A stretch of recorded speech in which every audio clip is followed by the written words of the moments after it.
Homeless veteran saves a lost child in a thunderstorm. What the family did next changed his life forever. The first scream pierced the storm like a blade. Then came the second, high-pitched, desperate, nearly drowned by the thunder, but enough to make Robert's heart stop in the middle of the empty alley behind the diner. He had been hunched behind the trash bins, soaked to the bone, his threadbare army jacket barely shielding him from the pounding rain.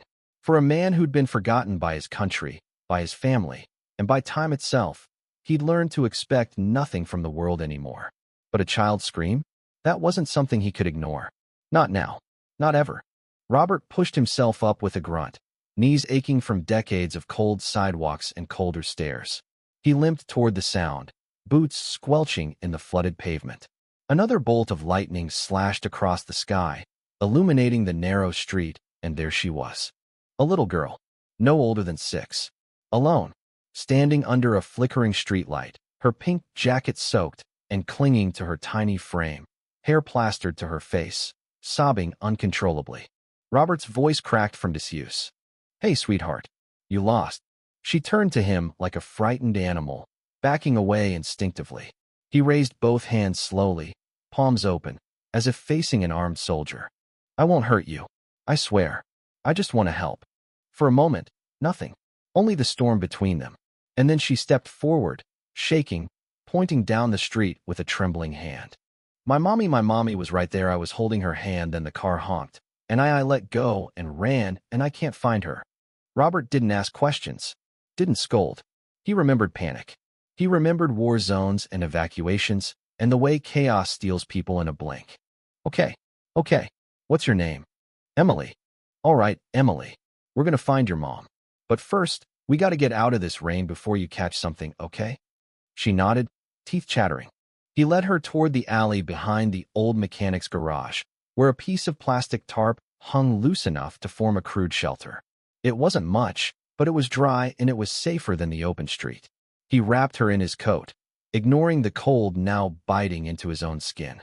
His hands were stiff, fingers purple at the tips, but he held her close and hummed the same tune he used to sing to his daughter before the drinking, before the dishonorable discharge, before the world gave up on him. Emily looked up at him with wide, red-rimmed eyes. "You're nice. Are you a soldier?" "I used to be," he said softly. "A long time ago." Half an hour passed. Then an hour. Robert kept her warm, shielded her from the wind, talked to her gently, never letting her feel like she was a burden. She told him about her favorite stuffed animal, a bunny named Jellybean. He told her about the army base in Germany where the snow fell like powdered sugar. Finally, through the crashing rain, came sirens, then shouting. Flashlights cut through the night like search beams. "Emily! Emily!" The girl's head snapped up. "Mommy!" She bolted from the shelter, nearly slipping on the wet pavement, as a woman came running into the alley, crying, arms outstretched. "Emily!" They collided in a sobbing hug. Behind them, Robert stood in the shadows, a silent witness to their reunion. He turned to leave, but the mother saw him. You found her." He paused, nodded once. The woman ran to him, still holding Emily, her eyes wild with disbelief.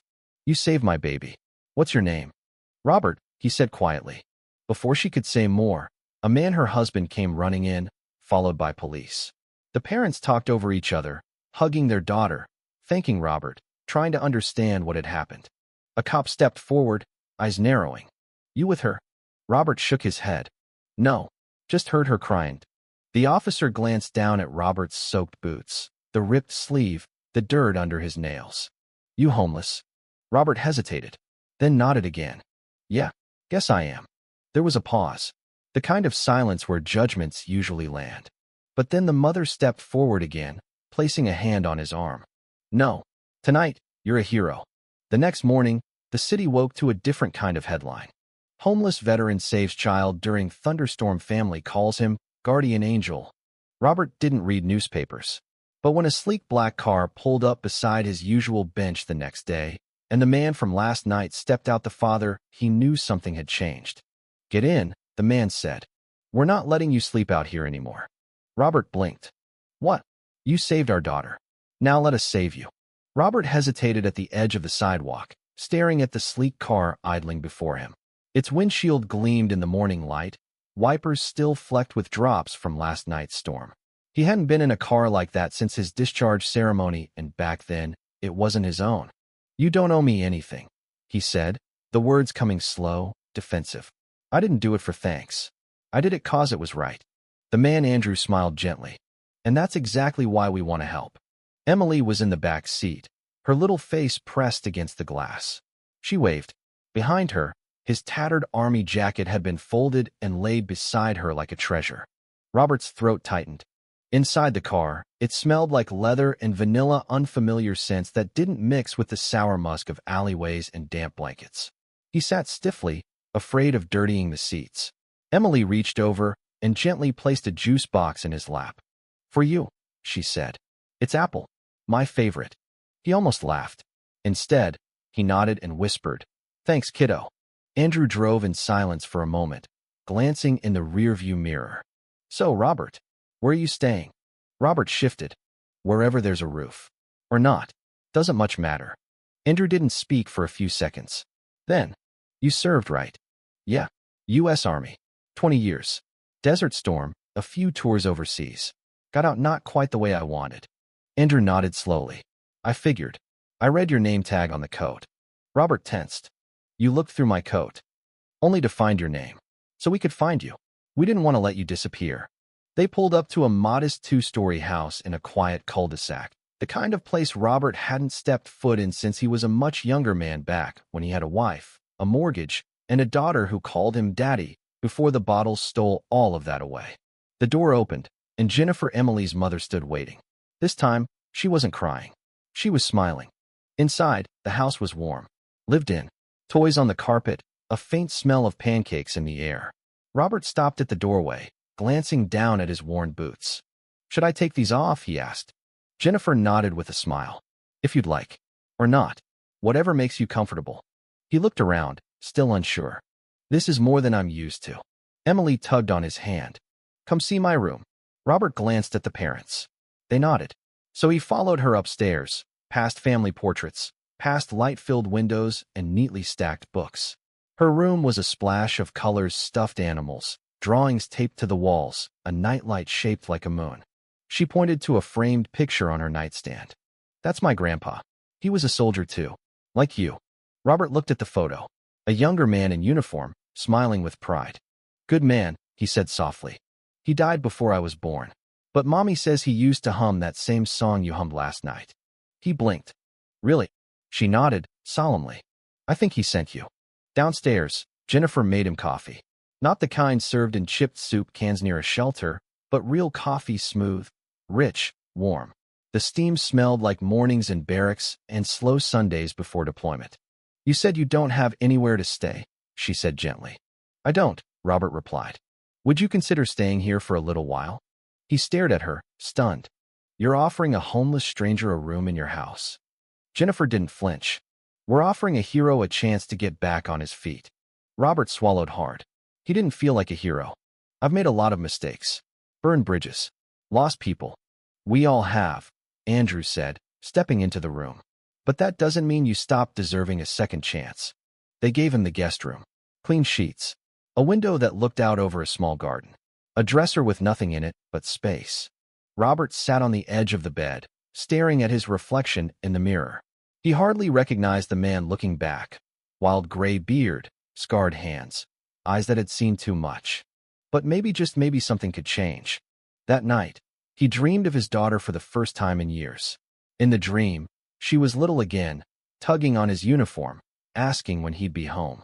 He woke up before he could answer. The next morning, Emily tapped on his door. "Want to come to my school today?" He blinked. "Your school?" She grinned. "It's Hero Day. You can wear your old jacket. I want to show my class the man who saved me." Robert hadn't worn the jacket in years. It still smelled like wet asphalt and regret. But when he walked through the classroom door, standing beside Emily as she beamed, he felt something shift. The kids clapped. The teacher shook his hand. Emily leaned close and whispered, "I told them you were the bravest man I know." He didn't speak. He just smiled. For the first time in a very long time. Back home, Andrew offered him something even bigger. "I own a repair shop. I need someone to help out with inventory and maintenance. It's not much, but it's steady. and honest. Robert stared at the offer like it was a lifeline. I haven't held a job in years. Andrew shrugged. Then this is the perfect place to start. The work was hard on his back. His fingers didn't move the way they used to. But every time he turned a wrench, every time he organized a shelf or greeted a customer, he felt a piece of himself returning. Little by little, the man he used to be stepped back into the light. One evening, months later, Robert sat in the backyard with Jennifer and Andrew, watching Emily chase fireflies. The sun had just dipped below the horizon, leaving streaks of orange and purple in the sky. "You saved our daughter," Jennifer said quietly. "But I think you saved yourself, too." He nodded, tears welling. "Maybe I did." In the following weeks, Robert contacted a veteran support group. He started going to meetings, started talking, listening, healing. He even wrote a letter, the first in 20 years, to his daughter. He didn't know if she'd write back, but he had to try, because he wasn't invisible anymore. He wasn't forgotten. He was part of a family again. Robert never expected it to last. Kindness, in his experience, was fleeting, usually followed by suspicion or pity, or both. People smiled for a moment, then moved on, pretending they hadn't just handed him $1 with their eyes glued to the sidewalk. But days passed, then a week, and no one asked him to leave. Andrew brought him to the repair shop every morning. The place smelled like engine oil and old radio music. Robert swept the floors, unloaded shipments, fixed the coffee machine, and kept the customers company while they waited. He didn't talk much, but people liked him. There was a quiet steadiness to him, the kind that made folks feel safer around. At night, he ate dinner with the family. At first, he insisted on sitting at the far end of the table, afraid to intrude. But Emily always dragged her chair beside his, no matter how many times her parents told her to sit properly. "You're part of the team now," she said once, her mouth full of mashed potatoes. Jennifer laughed. "We don't fight the team captain." Robert smiled. He never used to smile during meals. One afternoon, while organizing parts in the back of the garage, Andrew walked in holding a letter. "This came for you." Robert looked up, puzzled. "Me?" "Yep. Care of the shop. Same handwriting on the envelope as the one you mailed a couple weeks ago." Robert's hands trembled as he reached out for it. It was from his daughter. He didn't open it right away. That night, long after Emily went to bed and the house had gone quiet, he sat on the back porch, letter in hand, the porch light casting a warm circle of light around him. To Dad. That alone was enough to break something open inside him. The last time she'd said Dad was nearly 20 years ago. He remembered it with perfect clarity. She'd been 14, crying in the driveway while her mother threw his suitcase out onto the curb. She'd begged him to stop drinking, to get help. He hadn't listened. He'd told her he didn't need anyone. Now she was writing him. With trembling fingers, he opened the letter. "Dear Dad, I wasn't sure I would ever hear from you again. When your letter came, I cried. Not because I was angry, but because I'd spent years wondering if you were even alive. I've missed you. I don't know what happened to you after you left, but I know you were hurting. I've been through my own pain, too. I have 2 kids now, a boy and a girl. You're a grandfather. If you're ready, if you're still the man who once tucked me in and taught me how to tie knots in the backyard, I'd like to see you. I don't expect everything to be perfect, but maybe we can start something new." Robert didn't realize he was crying until the ink blurred beneath his fingertips. He stayed on the porch until sunrise. The next day, Andrew handed him a train ticket. "It's not much, but it'll get you to her. She's in Oregon. You've got a place to come back to when you're ready." Robert stared at him, speechless. "You don't have to do this," he said finally. Andrew shrugged. "Yeah, but you do." Emily made him a card. It was shaped like a heart and said, "Come back soon, Grandpa Rob," in purple glitter pen. She wrapped it in tissue paper with her favorite sticker of a cat riding a unicorn. "I'll miss you a whole lot," she said, hugging him so tight he almost couldn't breathe. "I'll miss you too, kiddo," he whispered. Then he climbed aboard the train. The journey was long, 20 hours through winding forests and cities whose names he didn't know. He stared out the window most of the time, watching clouds roll across the sky, his reflection flickering faintly in the glass. He thought about all the times he should have reached out, all the birthdays, the graduations, the empty chairs at holiday dinners he never attended, the voicemail box he let fill up and never checked. But he also thought about second chances. He thought about Emily, and apple juice, and mashed potatoes, and about the fact that for the first time in years someone was waiting for him. When he stepped off the train, a woman was standing on the platform. She was older now, hair darker, face sharper, but those eyes were the same. His daughter, Mia. She didn't rush him, didn't cry. She just opened her arms. And he walked into them. It wasn't perfect, but it was real. Back at her home, he met the grandkids, Tyler, age 10, who asked about tanks and helicopters, and Sophie, age 6, who reminded him so much of Emily, it almost hurt. They showed him their fort in the backyard and made him wear a paper crown that said King Grandpa. He wore it all day. That night, Mia poured them both tea and sat across the kitchen table. "You seem different," she said. "I am," he answered. "You were gone a long time." "I was lost," he said simply. "But someone found me. In the rain. In a storm." They talked until midnight. About the past. About the things neither of them could change and the things they still could. Before bed, she handed him a folded note. "It's from Mom," she said. Robert blinked. "Your mother?" She knew I wrote. Mia nodded.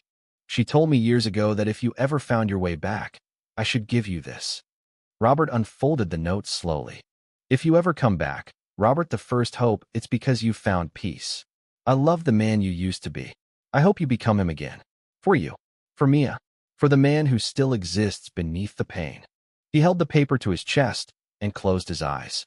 The next morning, he sat with the kids eating cereal on the porch steps, watching the sun come up over a backyard full of life. He wasn't sure what the future held, but for the first time in 2 decades, he wasn't afraid to find out. Robert had been in Oregon for 3 weeks now.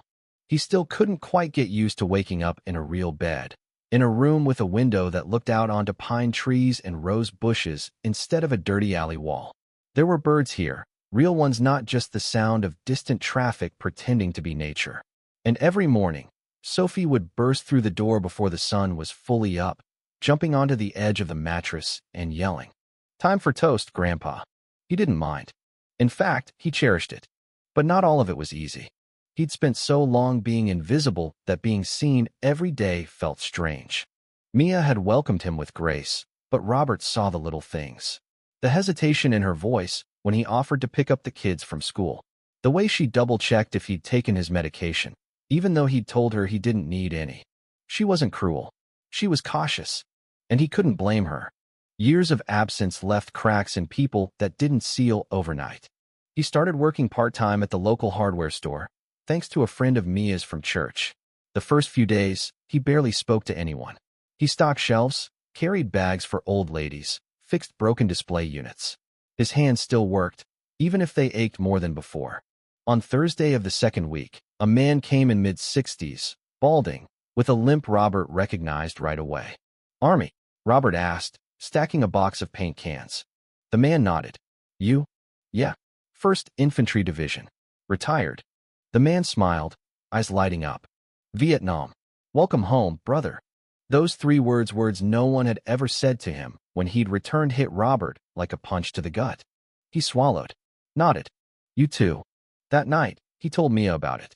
"You ever think people forget about guys like us?" he asked. Mia looked up from her laptop. "I think people forget on purpose. It's easier not to look at pain." "Yeah," Robert said. "I was one of those people. For a long time." Mia didn't respond right away. Then she said softly, "You're not anymore. That counts." 2 days later, Mia invited him to Sophie's kindergarten play. It was some springtime musical with paper flowers and cardboard bumblebees. Robert almost said no, he didn't like crowds, or sitting still for too long, or being the subject of whispers and sideways glances. But Sophie insisted. "You have to come. I'm the son." So he put on a clean shirt, combed back his hair, and sat 3 rows from the front in a plastic folding chair. When Sophie stepped onto the stage, golden cardboard raised taped to her arms, she pointed directly at him and shouted, "That's my grandpa. He saved someone in a storm." Everyone turned. Robert froze. Then a woman behind him whispered, "Is that the veteran from the news? The one who saved that girl?" Another woman nodded. "I saw it online. He used to be homeless, right? Incredible." He wanted to sink into the floor. But when he looked back at Sophie, beaming on stage, arms raised like the rising sun, he couldn't help but smile. She was proud. So he sat up a little straighter. Later that night, Mia knocked on his door. "Can we talk?" Robert put down the book he'd been pretending to read. "Of course." She sat across from him, legs tucked under her like she used to as a child. I want to ask you something, and you don't have to say yes. He braced himself. My friend Lacey is organizing a fundraiser for the local VA center. She wants someone to speak. Not a politician. Someone real. I thought maybe you. Robert stared at her. Me? No. I don't do speeches. I don't even talk in front of more than 2 people unless I'm fixing their faucet. Mia laughed gently. I know. But people need to hear your story, Dad. What happened to you? What brought you back? It could matter. It could help. He hesitated. I'll think about it. He didn't sleep that night.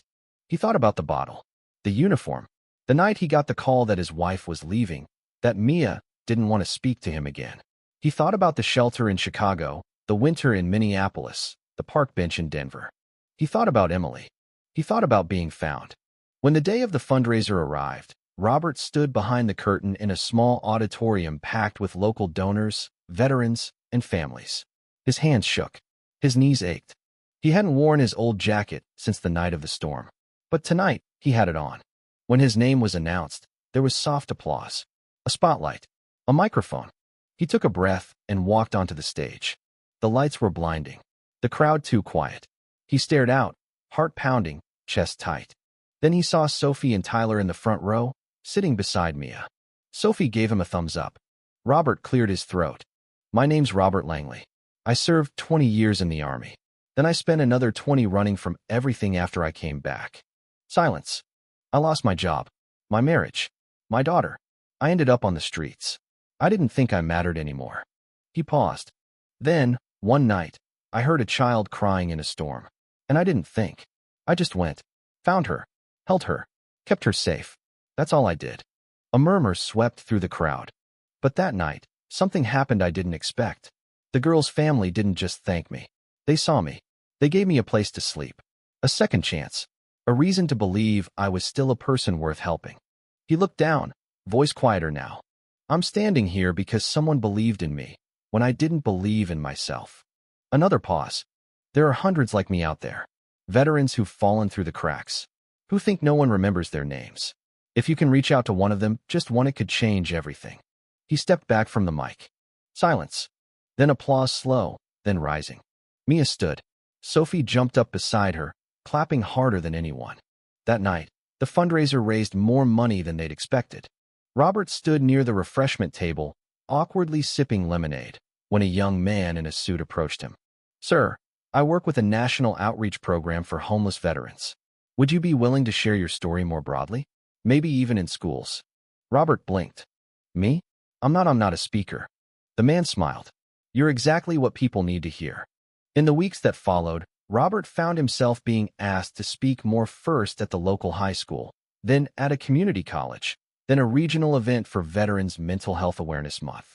Each time, he wore his jacket. Each time, he spoke not about war, but about survival, shame, and the road back to dignity. He became known as the Storm Vet. People stopped him at the grocery store. One man cried and hugged him outside a post office. And slowly, something changed inside him. Not pride, not exactly, but peace. One afternoon, Mia took him to visit her mother's grave. They stood in silence under a flowering dogwood tree, the air crisp and clean. Robert bent slowly to place a small flag and a yellow lily at the base of the headstone. I wish I could have told her I came back, he murmured. Mia slipped her arm around his. I think she knows. When they got home, an envelope was waiting on the table. It was from Emily's family. Inside was a photo. Robert holding Emily the morning after the storm, both of them wrapped in blankets, smiles wide and tired. On the back, in neat handwriting, were the words, To the man who held the storm at bay, you changed our lives. With love, Emily, Jennifer, and Andrew. Below that, in crayon scrawl, Come visit soon, Grandpa Rob. I miss you. Love, Emily. Robert pressed the photo to his heart and closed his eyes. He had lost so much, but he had found something bigger. Not just a second chance. A reason. A year passed. Robert Langley had become a familiar face in the town. Not just the old veteran who saved a child, but someone people trusted, someone who spoke with purpose, who helped at the hardware store on weekdays and volunteered at the VA center on weekends. His mornings began with Sophie jumping on his bed and ended with long conversations with Mia over black tea. He had even started writing a memoir, though he refused to call it that. Just notes, he said. But on a cold morning in January, something changed. He had just returned from a speaking event at a nearby high school when he collapsed in the driveway. Mia found him slumped against the passenger door, his face pale, lips tinged blue. The coffee cup he'd been holding had spilled into the snow, steam curling from the cracked lid. The ambulance came fast, but not fast enough to stop the panic from setting in. At the hospital, Robert was diagnosed with congestive heart failure. Years of untreated high blood pressure, stress, cold nights, sleeping on pavement, it had caught up to him. The doctors were honest. It's manageable, but serious. He's going to need medication, supervision, rest. He's lucky it wasn't worse. Mia sat at his bedside that night, watching his chest rise and fall beneath the hospital blanket. He looked smaller somehow, less like a hero, more like a father, more like someone she could lose. She reached for his hand and held it. You scared the hell out of me, Dad. He opened one eye. You always were dramatic, he rasped, smiling weakly. Recovery was slow. He hated being told to rest. Hated the soft, careful voices of nurses and therapists. Hated the feeling of being fragile. But what he hated most was the idea of being a burden again. One night, after dinner, he sat on the back porch with Mia. You don't have to take care of me, he said quietly. I know, she replied. But I want to. He looked away. You sure? She nodded. You took care of me once. I remember. I remember a lot more than you think. He said nothing. Besides, she added, Sophie told her whole class you're half superhero, half thunder whisperer. You can't die now. You'd ruin her street cred. That made him laugh. A deep, warm laugh that hurt a little in his ribs, but healed something else. Weeks later, after he was released from the hospital, he received a letter from Andrew and Jennifer Emily's parents. Inside was a round-trip plane ticket and a hand-drawn invitation. Come visit me, Grandpa Rob. I'm in the school play. I'm a tree, but a very important tree. He held the ticket in his hand for a long time. I think you should go, Mia said gently. He looked up at her. You'll be okay with me gone? I think I'll manage. Plus, Sophie has decided to be your bodyguard. She's packing snacks and tissues in your bag as we speak. The trip was smooth. Robert was slower now, but he moved with quiet confidence. When he stepped off the plane, Emily was waiting in the terminal with a sign that read, Welcome back to our hero. She tackled him in a hug. You came. Of course I came, he said. Wouldn't miss a talking tree for the world. Jennifer and Andrew welcomed him like family. That night, over dinner, they shared stories, laughter, and the kind of warmth that only happens when people have already gone through storms together. At the school play, Robert sat in the front row again. When Emily appeared on stage, arms held stiffly out like branches, she shouted, I am the tree that saved the birds, because someone saved me. The whole room clapped. Robert wiped a tear from his cheek. Back home in Oregon, life settled again. He joined a veterans writing group, helped open a small support center for at-risk vets.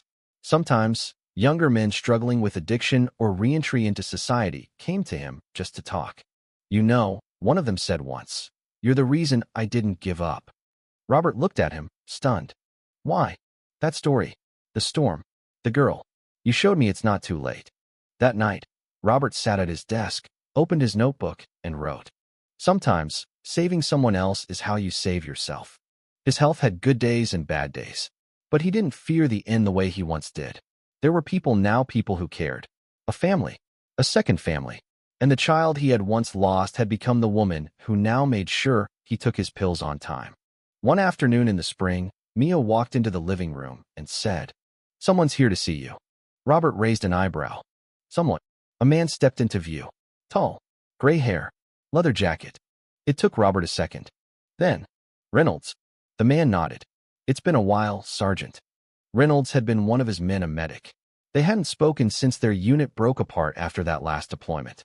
He'd heard rumors over the years. That Reynolds had gone to Montana. That he'd lost a leg in a car crash. That he was dead. But here he was. I saw the article, Reynolds said. About you and the girl. I figured if anyone could come back from the edge, it'd be you. They sat for hours. Talking. Remembering. Laughing like old men too tired to be angry anymore. Before he left, Reynolds said, You know what you did, Langley? You rewrote your ending. Most of us never get to do that. That night, Robert wrote in his journal. We don't get to choose where the storm starts. But maybe, just maybe, we get to choose how it ends. Years later, when Robert finally passed peacefully, in his sleep, in the same house where he'd once sat broken on a porch, he left behind no money, no medals. But he left letters. One for Mia, one for Sophie and Tyler, one for Emily. In Emily's, he wrote, "When I found you in the rain, I thought I was saving a little girl. But the truth is, you saved me first. Never stop being the kind of person who helps someone in the storm. Love always, Grandpa Rob." At his funeral, both families sat in the front row. Mia read a passage from his journal. Emily placed his old jacket on the casket. And Sophie, now almost a teenager, whispered to the crowd before they left, "He wasn't just my grandpa. He was someone's miracle."